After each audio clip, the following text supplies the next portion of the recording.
Hello, everybody. Welcome to another edition of the Orthodox Nationalist. Today is the 20th of December, 2016. Today I want to deal with a fact that's bothered me for a long time, and that is that so much of Russian history and philosophy is completely and totally unknown to Westerners, including Western academics, even Western academics specializing in this area. We need to remember that Russian civilization is substantially different from that of the West. And what I mean by substantially is that the terms and concepts that we use in the Anglo-American world can't, generally speaking, be translated into the Russian world and make any sense. The ultimate sign of an amateur in this field is when someone tries to do just that. They'll make reference to liberalism or neoconservatism and try to apply it to a Russian situation, or Russian history, even worse, pre-18th century Russian history, where Russia, to a great extent, was cut off from the West for better or for worse. Not entirely so, but very much so. And one person I want to deal with today is Lev Lopatin, who died in 1920, is almost completely ignored in the West. The Russians produced an entire world of philosophical thought that has not been analyzed very well in the West, completely unknown and misunderstood. It's becoming more and more of a problem because we're living in a society now where Russian affairs and politics and thought is now a pop culture topic. And I simply can't watch or read the popular press in trying to deal with these things. The worst part is watching academics pulling down six figures trying to deal with these topics to any great extent. Sound bites don't cut it here. But I want to deal with Leo Lopatin for a bunch of reasons. One is because of his concept of identity, which is so important to much of what we do here. Another reason is I believe he's connected to Alexander Dugin's concept of identity. Thirdly, because he is one of the great fighters against positivism. My doctoral dissertation was on Michael Oakeshott and the language of revolution from his Rationalism in Politics and the Tower of Babel, and experience in its modes. I was very, very concerned with laying out the best possible criticism and destruction of the positivist mindset that I possibly can, because that's the mentality that we are hardwired into just by virtue of being born in the United States. The Anglo-American world is strictly nominalist. It has a linear view of history and is completely positivist. What I mean by this is simply the notion that knowledge proceeds from induction, that the conclusions that we draw from induction are only valid to the extent that more data can be used to defeat it. Therefore, no truth is really truth. No reality is really reality. And the problem with this is that the number of assumptions that you have to make in order to make that work is too much to make it make sense. Leo Strauss, another writer so radically misunderstood in the West, simply said that reason isn't self-justifying. Reason and logic, these are tools. You can't make an ideology out of them. Lopatin himself said that the assumption that you have to make here is that the structure of our thought on the one hand and the structure of reality on the other hand are completely exhaustive, mutually exhaustive, that they're identical. Whatever's left over simply can't be arbitrarily cut off. The problem we have is that the positivist mentality in the West says that anything that can't come under our empirical methods is unknowable and nonsensical. Well, from that methodological point of view, I guess it's okay, except that they go the step further and say that it doesn't exist. This is the problem, and it's been a very sneaky way of establishing its complete dominance over people. It's not merely that, well, because this highly dubious method can't establish something, therefore it's of no interest to us. There's another thing then to take the next step and say that whatever is beyond our methods doesn't exist. Now, of course, empiricism is not at the ground of this stuff. Their assumptions, academic and ideological and professional, are at the ground of all of this. Thomas Kuhn's famous Structure of Scientific Revolutions is something every grad student in the social sciences has to read at one point or another. And it's a very good book because it really tears apart the idea that the sciences have any interest in truth or any interest in empirical realities. An ideological set of axioms is imposed on students, and it's called science. And that's true no matter where you go. It's really difficult to avoid. He calls that a paradigm, which is a word that's so overused that it's now meaningless. But it's this ideological set of assumptions that you have to pretty much accept if you want to get through. If you want to get through any program. One thing he doesn't mention, and it is a matter of coercion, and he is not kidding about this. It's a matter of direct coercion. This is how we reach what we consider facts. Positivism and this kind of modern paradigm that Kuhn is talking about is radically relativistic and is only scientific in the sense that if it has some kind of technical application, therefore it's at least useful, if not true. Karl Popper's idea that if empirical reason brings us to a certain conclusion, we realize that tomorrow a new set of data will come into existence to destroy that conclusion. So truth is simply just what we have so far. But it's far less simple than that. I want to bring up Thomas Kuhn here, which is so important in these discussions because the central concept is the assumptions and axioms that these people start off with are far more important than the conclusions that they come to, and the conclusions are normally foreordained. So a historian dealing with European history has to accept that the Holocaust of Jews in the Third Reich occurred. That Hitler, in other words, deliberately threw the war. He deliberately lost the war because he was diverting so much fuel and material and manpower to kill a handful more Jews than to fight the Soviets. Now, there's no evidence that that's the case. There's no evidence that anything remotely close to the amount of fuel necessary to burn that many bodies was ever ordered or ever moved or even could be moved, transported at the time safely. It's one of the dumbest conclusions of typical wartime propaganda that's now enforced by a code of laws in Western Europe. Now that's just one kind of silly example, but these are everywhere in academia. They're things that I call them membership words and conclusions. It's about belonging. If you don't accept those things, you will not belong and you will not be promoted. Thomas Kuhn deals with all forms of coercion, but he deliberately avoids one, and that's money. And then the social power that money can buy. In fact, he goes way out of his way to avoid talking about money and that kind of coercion in that book, which says quite a bit about him. It says quite a bit about the people who he's working with and the sort of things that you have to say. Clearly, it's on his mind. He can't ignore it. He knows it's real. He knows it's true. He knows it's corruption. There's nothing he can do about it.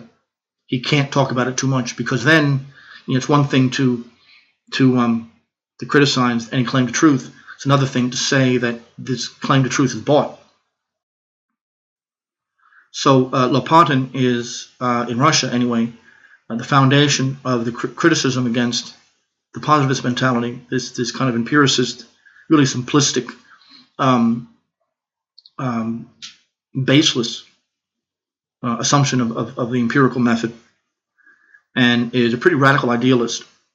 Idealists, generally speaking, aren't perfect people from a Christian point of view, but they're absolutely necessary and important to understand because they destroy the assumptions that underlie materialism.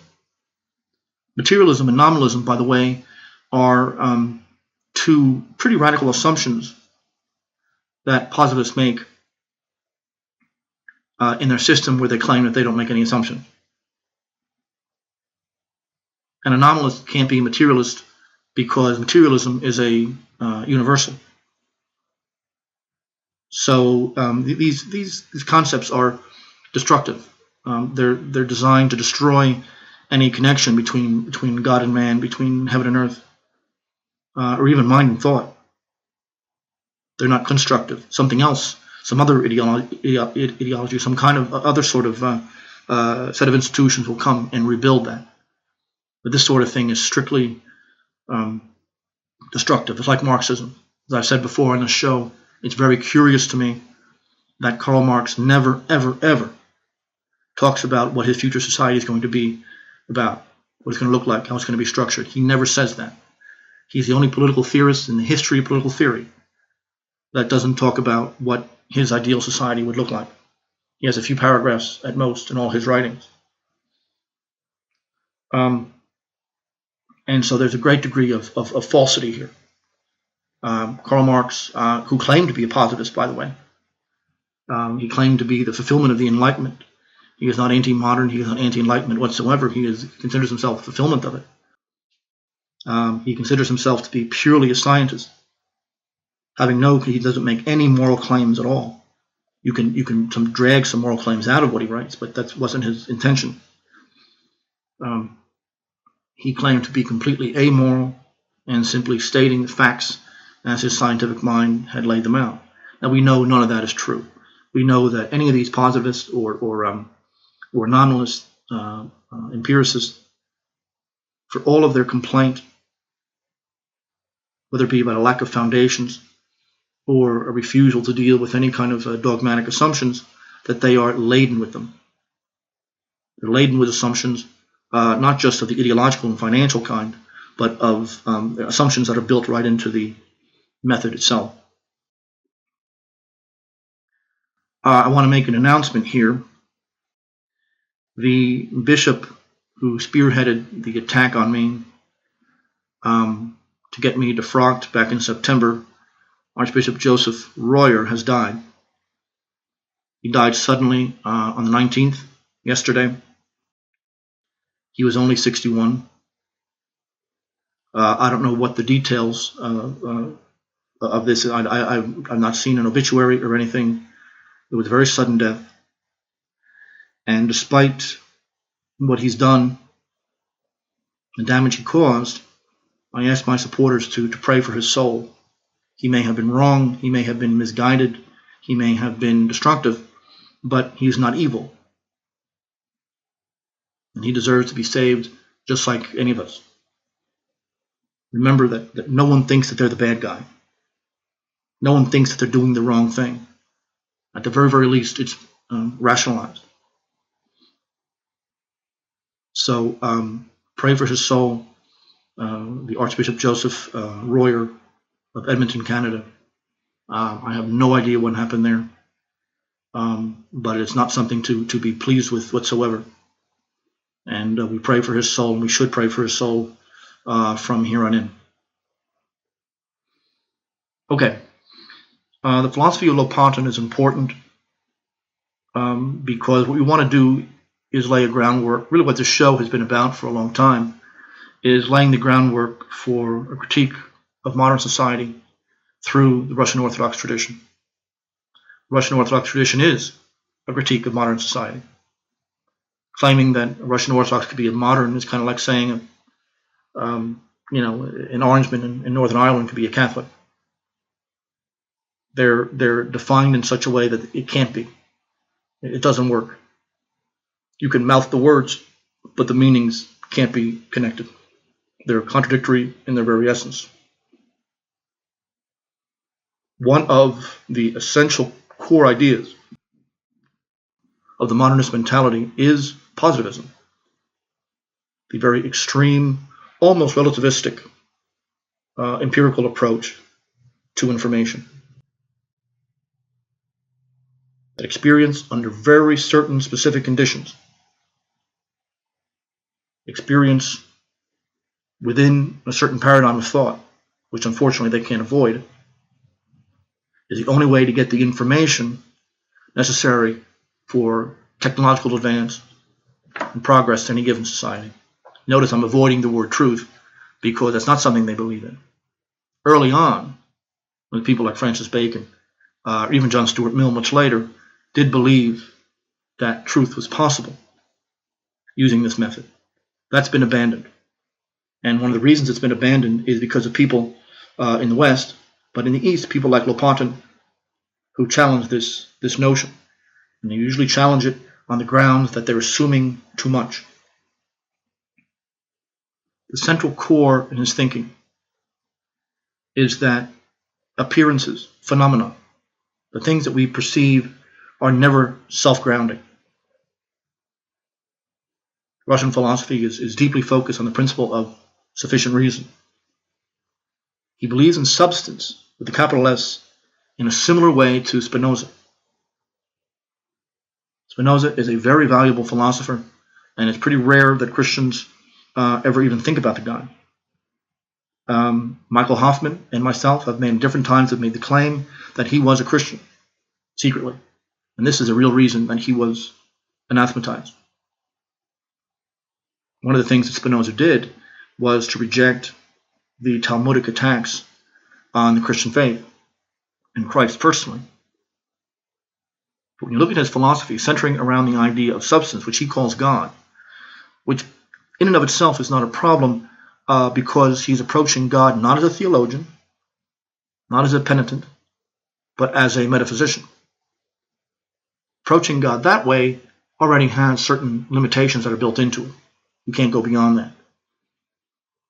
So approaching God as substance will eliminate any concept of personality. And that's okay, so long as we understand that the method that he's using leads to this. He's not saying that God doesn't have one.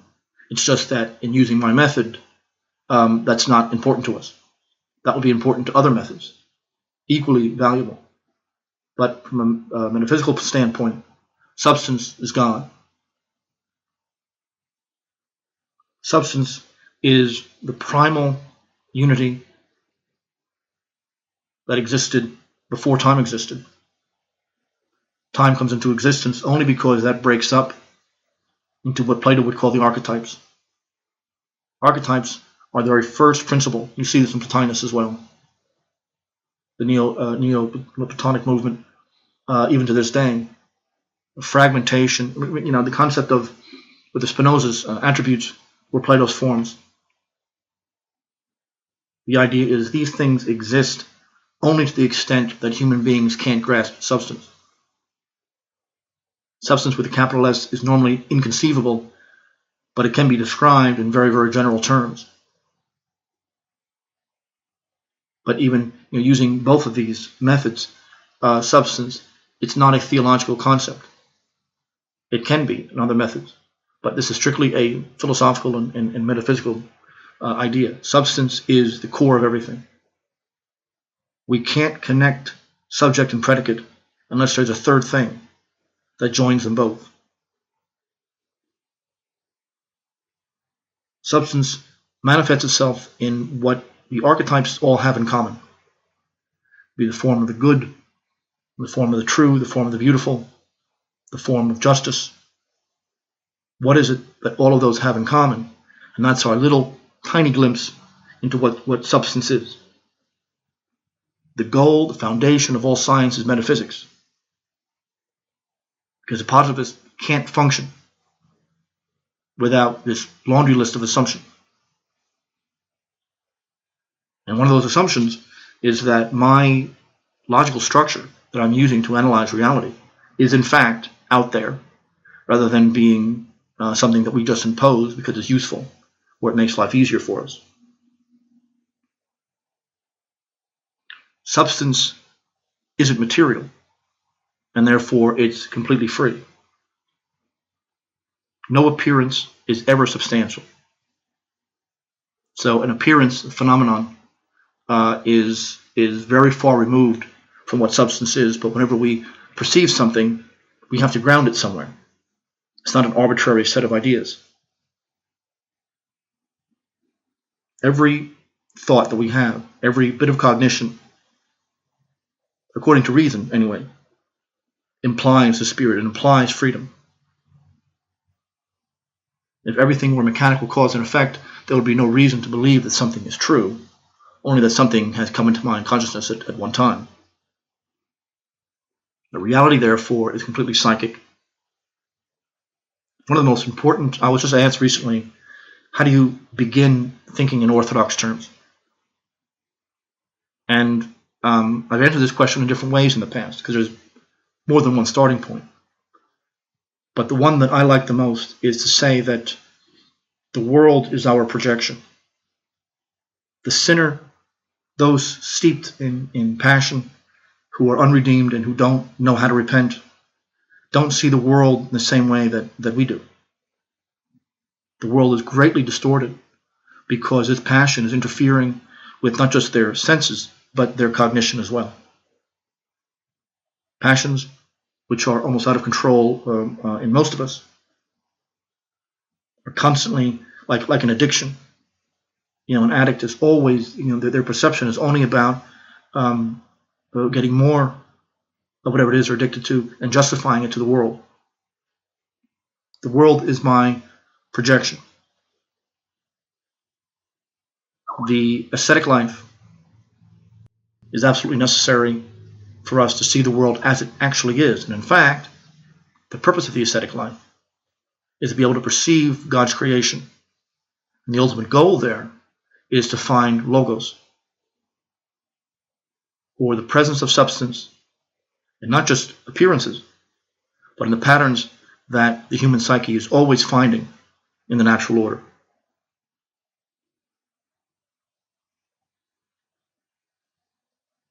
Immanuel Kant was a target of Lopatin for the same reason that he was to Fichte. When I first started grad school, Fichte became a preoccupation of mine because they refused to accept this dualism that thought and action exist in two separate realms.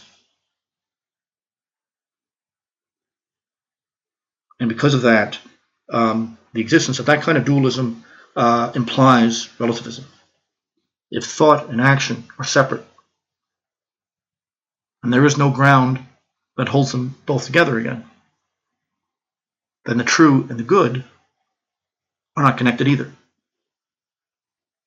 And this is a problem. This is a problem that as soon as Kant died, writers like Fichte began to attack Kant precisely in this area, which is one of the weakest points in his philosophy.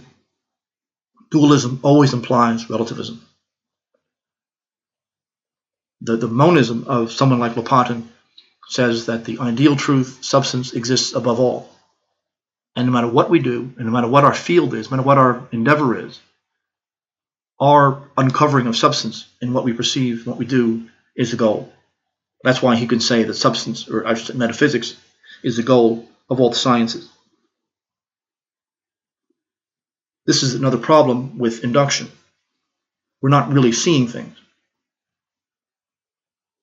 Let alone, the motives that we have to pick one question over another to answer. That's bad enough. But what we consider to be data points, we're not seeing the same thing.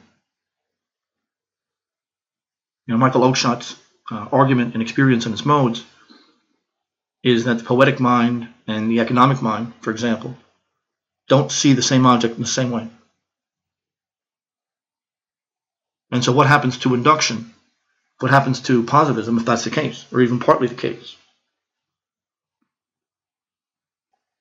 So one of the biggest problems with induction is that both in the questions that we answer, or we try to answer, and what we consider to be evidence, is being interfered with by our dominant desire. And this is why I mentioned Thomas Kuhn. And this is why I answered that person very recently, that getting to the actual reality out there means, in the Orthodox faith, getting rid of this interference, that passions, a filter that passions put between us and the world out there.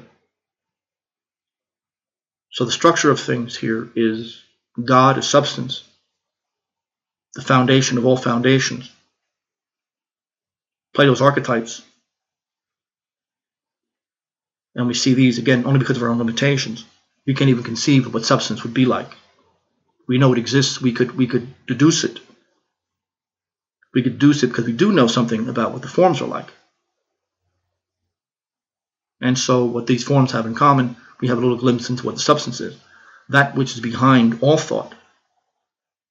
What exists that in such a way that logic is even possible, that we can even come to consider that the structure of our minds, the structure of our thought and cognition, that this is identical to how things really are.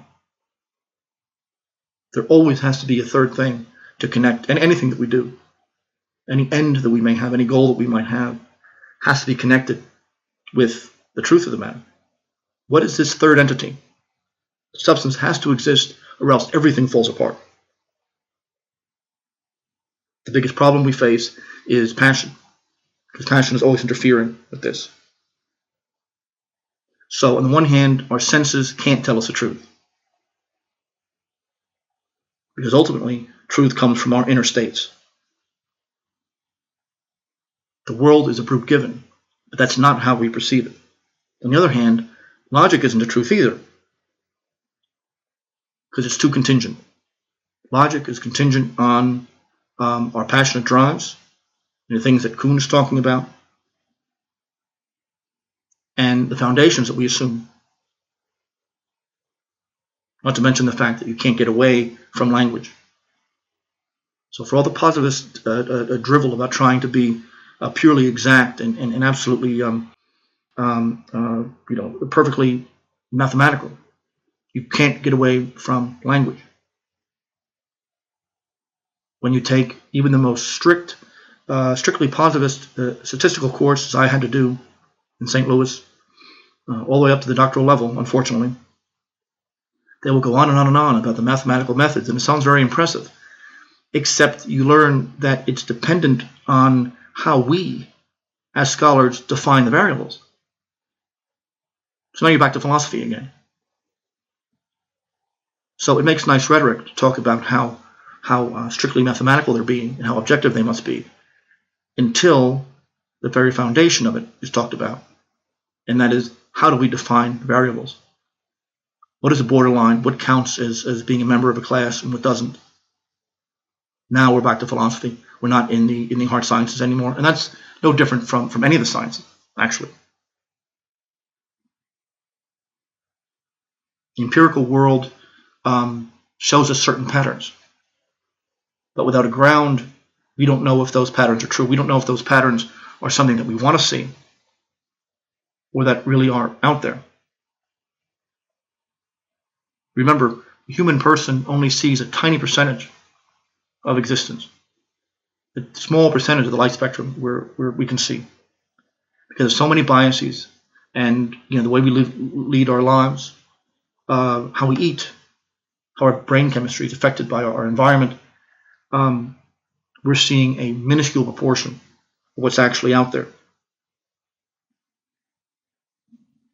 Even mathematics for him, and you find this in Russian philosophy quite a bit with like Losov and others. But numbers are abstractions from things. Someone might always say that mathematics gives us absolutely certain results. 2 + 2 is always going to be 4. There's no getting out of that. The problem there is that the minute you consider what that applies to, or even where the number comes from, it falls apart. What constitutes an individual, such that you can have two of them? This has been a huge problem because it's always an abstraction. If a scientist is looking at a tree, for example, he has to separate that from the environment. He has to separate that from the natural history of the region. He has to separate that from his own biases about how ecosystems work, from the soil and everything else. It's an abstraction. If you want to include everything, he really can't, because now you're talking about the entire cosmos. So mathematics, where you come, the idea of 1 + 1, well, what's the 1? It's always a highly contingent, highly problematic thing. Losky makes one of the most brilliant criticisms of nominalism in that the concept is any individual object is in fact a universal. If I refer to a tree, I could be talking about its history, its bark, the leaves, the fruit that it may produce, what it contributes to the environment, what it takes from the environment, the nature of the ecosystem that it's absolutely dependent upon, its own natural history, the planet's natural history. All of this has to be taken together. It's not just some brute individual.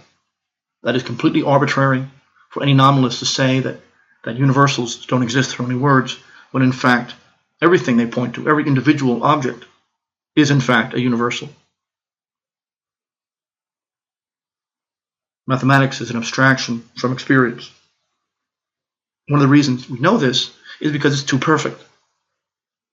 We realize that thought is never perfect. There's always fuzzy edges. There's always difficulties. Yet mathematics seems, at the elementary level that I know it, seems exceptionally perfect. Numbers are numbers. You can argue with them. Well, that's because they're inventions. That's because they're abstractions from our experience. The minute you apply them to something, all of a sudden it becomes very problematic. When you analyze where a number might come from, and keep in mind that there is an entire symbolic and iconic history to numbers. They're not just brute givens. They're historical products. All of a sudden that vaunted perfection falls apart. They're abstractions that don't really apply to anything because, and we know this because it's too perfect. The sequence of numbers, the way that we can construct them, is so perfect, it screams to us that it is an invention of human beings rather than something that's actually out there in the world. In other words, the use of numbers in the quantitative sense of the word doesn't give us any new information about anything. Remember when Pythagoras or Plato refers to number, he isn't referring to 1, 2, 3, 4, and 5. Numbers are icons. Numbers are forms. Principle, for example, of 1 being the unity, 2 being multiplicity.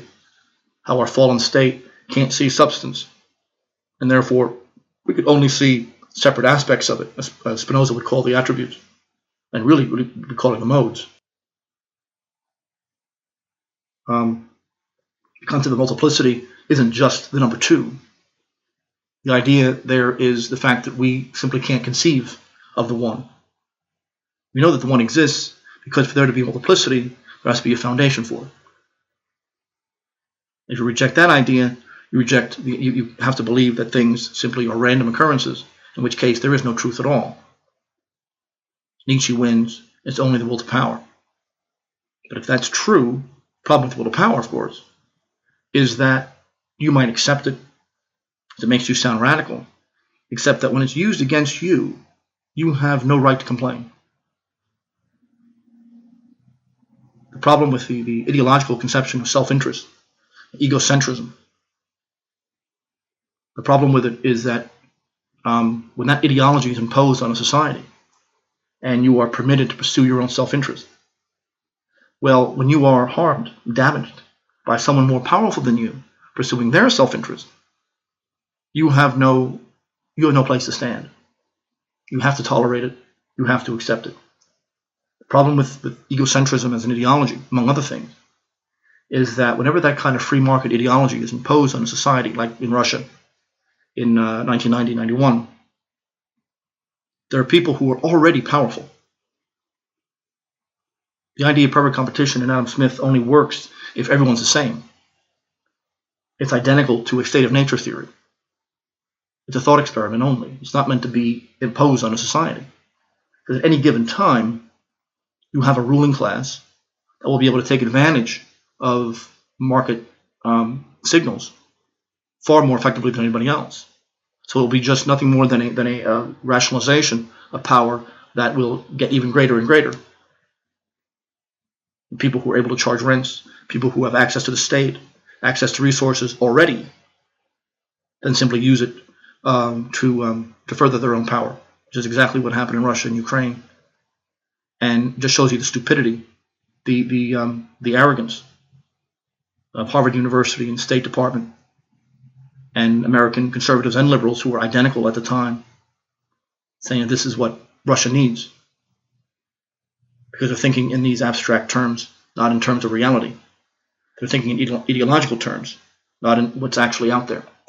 If you have the notion of substance, if you reject the notion of substance and simply see phenomenon floating around in some sort of a flux, then even language itself becomes impossible. You could never be certain that the words you're using today will have the same meaning as they do tomorrow. It's one of the most intense intellectual crises of our era, is that vocabulary is always changing. Going back and forth from the conversational sense of something to a professional, technical sense of something makes communication almost impossible. And as people, and intellectuals especially, get more and more vulgar, even their technical use of the vocabulary is becoming worse and worse. They've completely given up defining something like love or justice, being perfectly aware that that's something that they will impose later on. It's nothing more than a rhetorical cover. So what's the point of all this? What's the point of idealism in the first place? The facts of our mental life are designed to challenge the prevailing ideology of the era. That which makes the United States and the Anglo-American imperium what it is this empirical, or at least semi-empirical, positivistic mentality. It is hardwired. It is extremely difficult to break out of. I don't think any of us could do it with any great thoroughness.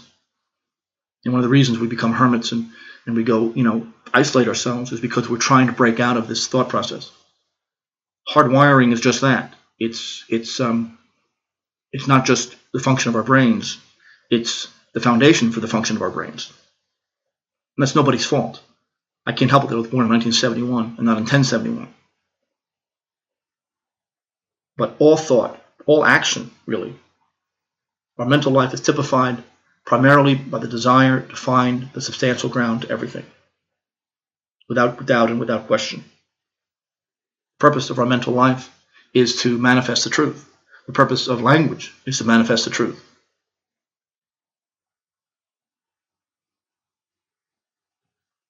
We have to realize that there is an internal unity to everything before there could be multiplicity. The foundation has to exist before we can talk about any of its pieces.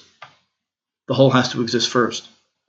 This is essential to the Russian intuitivist movement, which is based around the idea that whenever we talk about any individual thing, we have to be cognizant that we are abstracting it from an entire universe, an entire cosmic world that all conspires to make it what it is.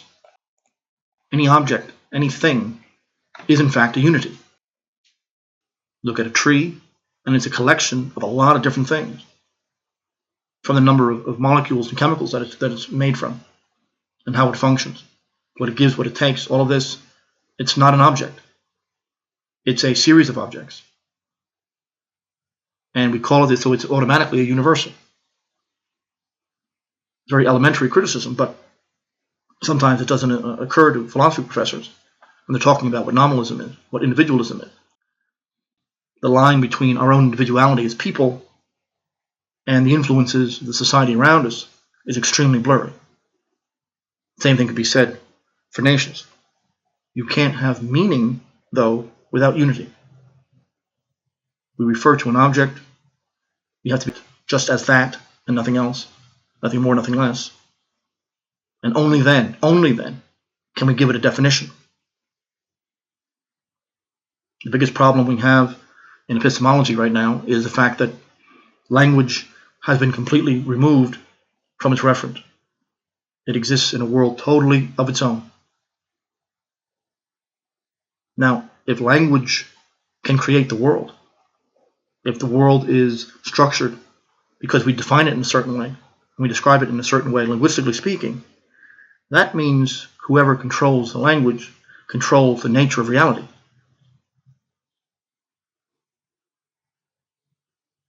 Demons used to be called the masters of reality for that reason. They construct the world for those who don't know any better. It's all illusion.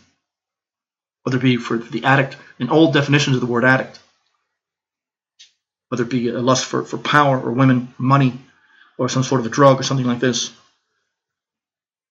the world is simply a big arena where this stuff can be found and justified and used and competitors squeezed out and our enemies kept at bay and our friends kept closer. That's what the world looks like. That's not what's actually out there.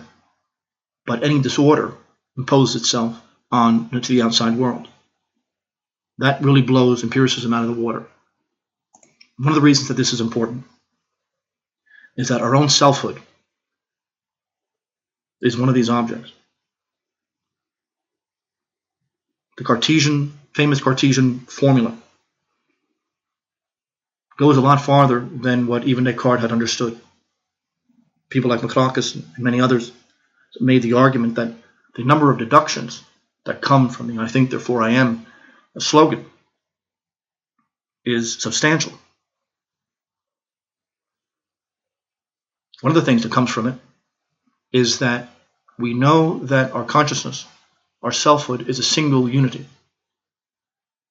We have to know that because all of our memories apply to one person. If our consciousness wasn't a single thing, then our memories wouldn't be ours. They would be completely disconnected. They would have no subject. Plus the fact that we recognize ourselves, our understandings of the world over time. That's proof that consciousness is a single thing. It is a universal, it is a single object, it is spiritual. It's spiritual in the sense that it's not material. Our thoughts, how we perceive things, they don't go by a strictly deterministic mode. We structure those, for better or for worse. If we can do that, it's not totally determined. If it's not totally determined, it can't be material.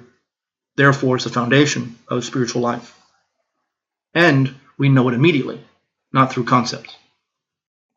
Whenever we make a reference to an object, we're referring to our selfhood on the one hand, the object on the other hand. But that's not sufficient. There has to be a third thing that connects us both. Adam and Eve had a conception, a very innocent conception of this substance, this unity from which everything comes from. Sin is typified by the introduction of this fragmentation, that the unity, the intuitive unity, began to be more and more distant, more and more hard to comprehend. I don't believe in evolution, but I do firmly believe in devolution, that the world became more fragmented, people became more isolated from one another. Elements in space and time excluded each other. Material objects, anyway, exclude each other. Animals fear human beings. People fight. People have different motives and desires. They demand that their projection of the world be considered the only true one. The number of neuroses that come into existence as society gets worse and worse and worse over time. Because what was understood intuitively in the garden now is nothing more than a distant memory. And what we have are, words, this attempt to understand things with a meaning that's always changing. And now, apparently, They have no foundation at all except those who have power. You think of words in this respect like we think of currency. Powerful people control money because they're powerful. Money in and of itself doesn't have any value. It has value because there's a system in place that has the power to force it on people and have it considered to be strictly their property, that they print and that they coin and that they are able to hoist on a society and decide on its value. In and of itself, it has no meaning. It's no different in this case. The words that we use are being continually redefined by those who have the power to define them. Breaking out of this cycle, breaking out of this extreme totalitarianism, is something that the Russian Orthodox mentality, especially in the old believer mentality, as Alexander Dugin is putting out all the time, is the ultimate goal. As difficult as all this might sound, I remember distinctly in college, I was losing arguments in like my freshman, sophomore year because I couldn't break out of the mode of thought that the modernists had. And I thought maybe I was the problem. And I realized that we're hardwired this way. If you're going to critique the modern world, you can't think as a modern. But that means, your life, the way that you live your life is going to be very, very different. Your personality, the way you see things, has to be radically different from the people around you. People around you see the world as dead. The natural order, including other people, are simply tools for our self-interest. If that doesn't define modernity, then nothing does. And you see in John Locke, for example, the essential core of his economics is that the natural world that confronts the ego is completely dead and valueless.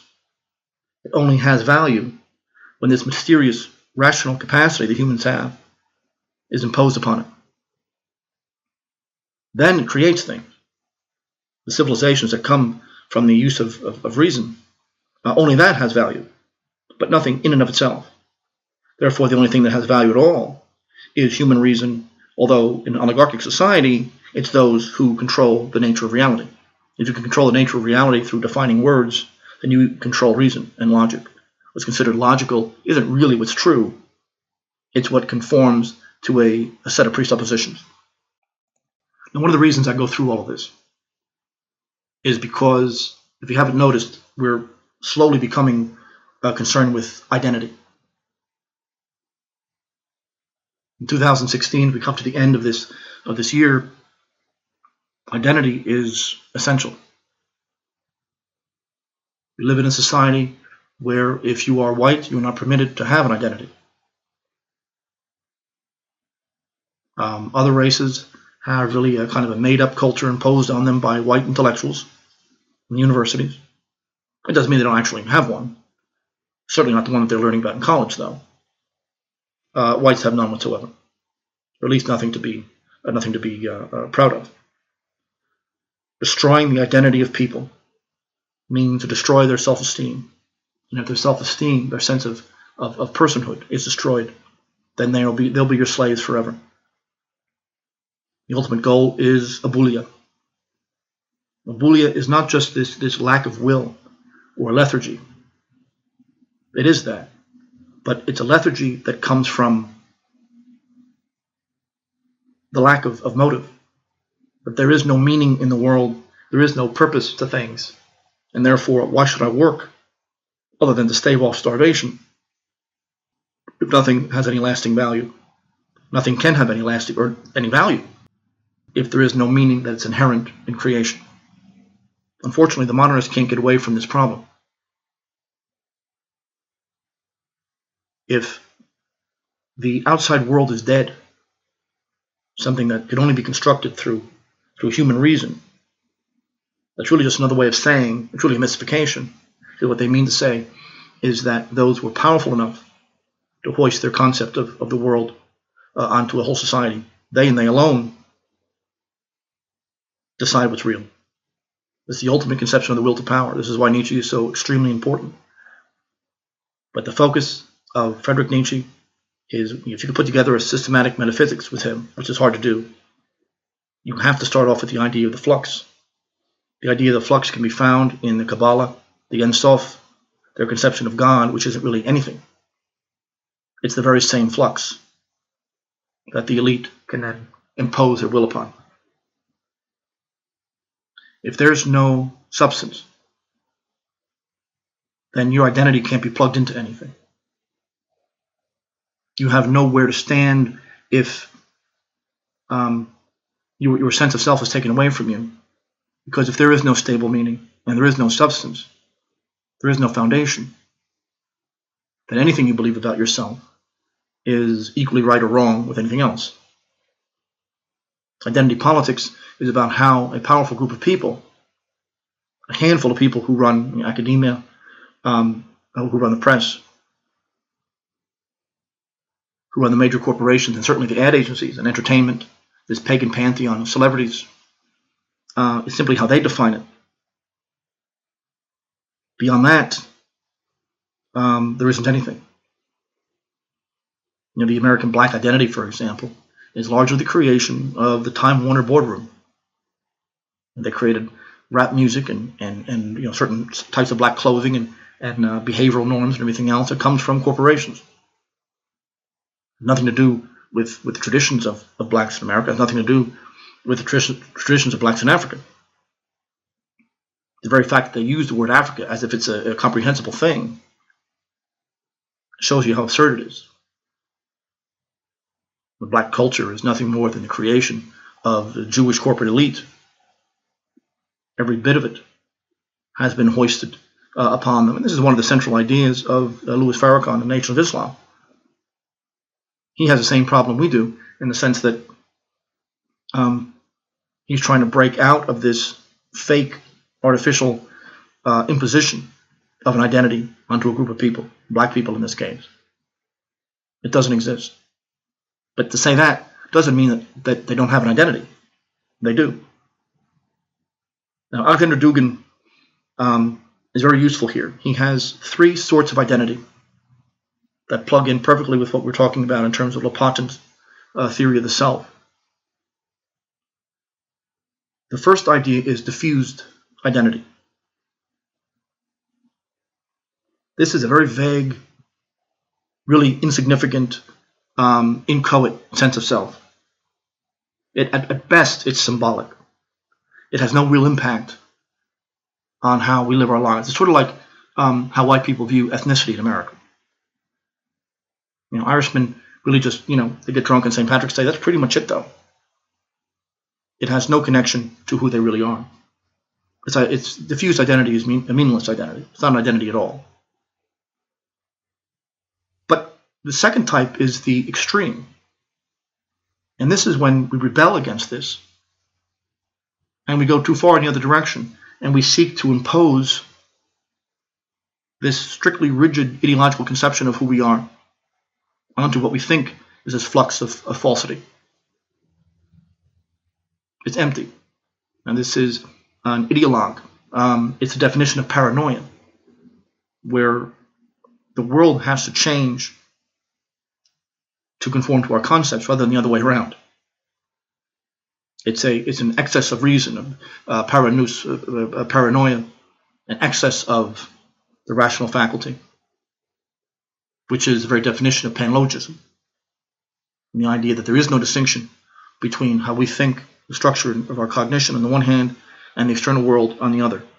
They're one and the same thing. You have class identities that are that way, religious identities, even ethnic identities that are so rigid and strict that they are nothing other than a understandable but false extreme reaction to the idea of a diffused identity.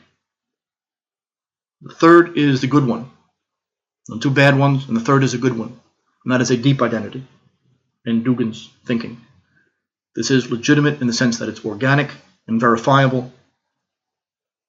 It can't be strictly rigid because nothing in the human world is. The word canon, we talk about the canon laws. The word canon comes from the Egyptian plant. It's a reed that is extremely flexible. It can be bent in any direction, but it can never break. That's what the concept of canon. That's what the concept of canon is. Canon refers to precisely that reed.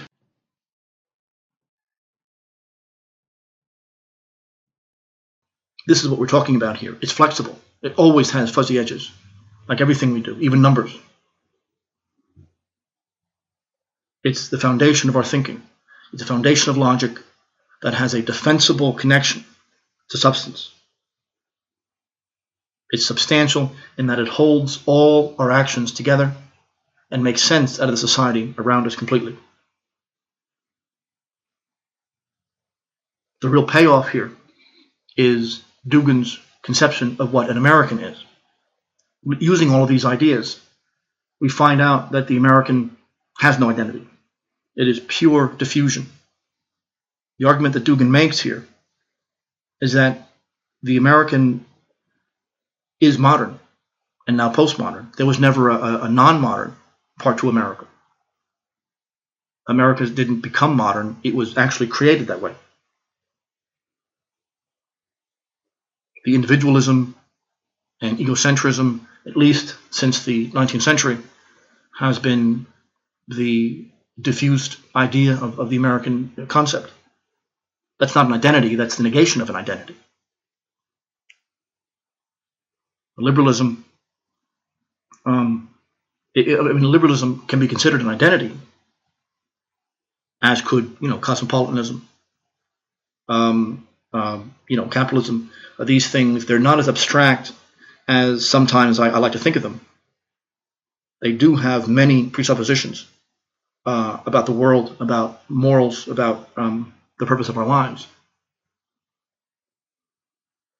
Now, the solutions, really one of three things. Either number one, we can reject this entirely and adopt a more healthy European identity of one of the ethnic groups.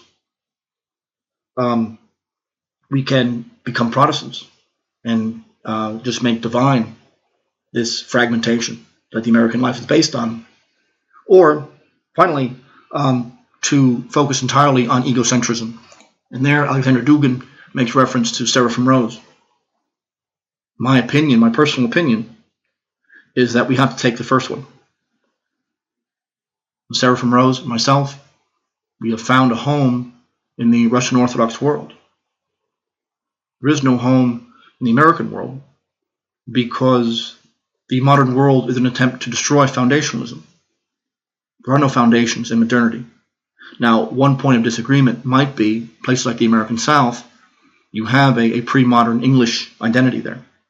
That may well be possible, to the extent that there is a cavalier spirit from the English Civil War era. That's very possible. Dugin says that the American Indian does have a pre-modern claim. I think there may be other examples of this, but in general, especially when you're born in the 20th century, we don't have much of a choice. We cannot become egocentrics. We cannot just drown ourselves in this kind of fragmentation. We have no choice but to plug ourselves into a healthy tradition. The United States was founded as a federation, not a nation. It really doesn't have a past. However, the peoples who make it up do have one. And to find an allegiance with a European body, in my case, in the truth of the Orthodox faith, you have no choice, but there is no American Orthodoxy. There is no pre-modern America. Therefore, there can't be any American Orthodoxy. Any attempt to make Orthodoxy correspond to American life is disastrous, because American life is inherently anti-Christian. We find a ethnic group, European religious conception, and this is how we come to slowly but surely define ourselves, and therefore separate ourselves from the world around us. And this is why Seraphim Rose was always so important to Dugin's thinking about America. This is what he did. You can't have an identity in any real true sense through egocentrism or liberalism. These are identities, all right. They're totalitarian ones, but they're not healthy ones. They have no organic connection. They exist purely as negations. They destroy the self in their claim rather than, as they claim to empower it. Protestant type that divinizes the idea of American exceptionalism and individualism has no foundations whatsoever. Protestantism is nominalism. It was the very first time that nominalism became the core of a form of religious or political thinking. And it destroyed any inherent meaning to the world. And what happened? The state took it over. Later on, corporate capital took it over. Luther created strictly authoritarian, unified states with no religious check whatsoever. I mean, without realizing it, of course. But that's what happens when you destroy these intermediaries, which are the universals that we're talking about. A diffusive identity is never real. The artificial extreme one is equally false. Only this organic connection, a real deep identity, but unfortunately, for the most part, is not to be found in the United States. And that's the nature of our struggle. Thank you for listening, and I'll talk to you next time.